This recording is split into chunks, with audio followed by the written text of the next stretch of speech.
Je vais revenir sur la solsicialité et la surconscience. Le christianisme, c'est la religion de la surconscience. Le judaïsme, c'est la religion de la subconscience. Fondamentalement. Pas forcément par rapport à ce que c'est devenu. Parce qu'aujourd'hui, les pistes sont brouillées. Le christianisme a emprunté au judaïsme, le judaïsme s'est aligné sur le christianisme, etc. Enfin, pour revenir au point de départ initial. Tout à l'heure, dans une autre vidéo, j'associais la droite au culte du droit. Alors, le droit, c'est très large, la notion de droit. Le mariage, par exemple, c'est le culte du droit. On devient ceci ou devient cela parce qu'on a formulé certaines formules. Hein. Le mariage, c'est par une formule. C'est comme une conversion. Quand on veut devenir musulman, on fait une certaine formule.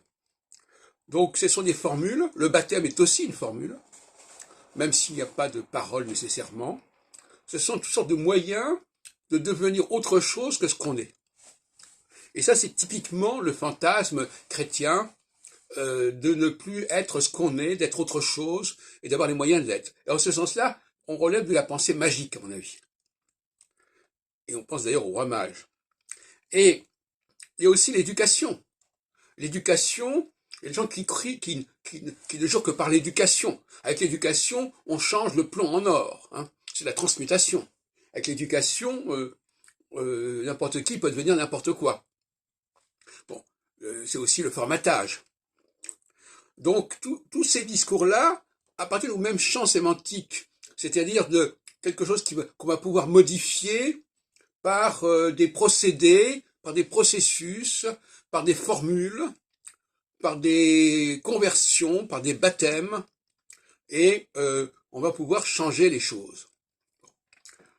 Par opposition à la formule surconsciente, subconsciente, où les choses sont ce qu'elles sont, fondamentalement, alors que la surconscience est toujours quelque chose qui se rajoute, quelque chose qu'on rajoute qui vient après.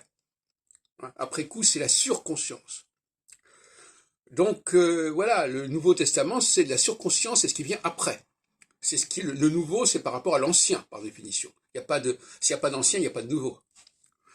Donc, les déclarations d'amour, les déclarations de guerre, les déclarations devant le maire, tout ça, ce sont des formules surconscientes qui visent à occulter la subconscience. C'est pour ça qu'il y a une véritable guerre entre surconscience et subconscience. La subconscience, ceux qui sont marqués dans la subconscience vont essayer d'évacuer la surconscience, et la surconscience va essayer d'occulter et de se superposer à la subconscience.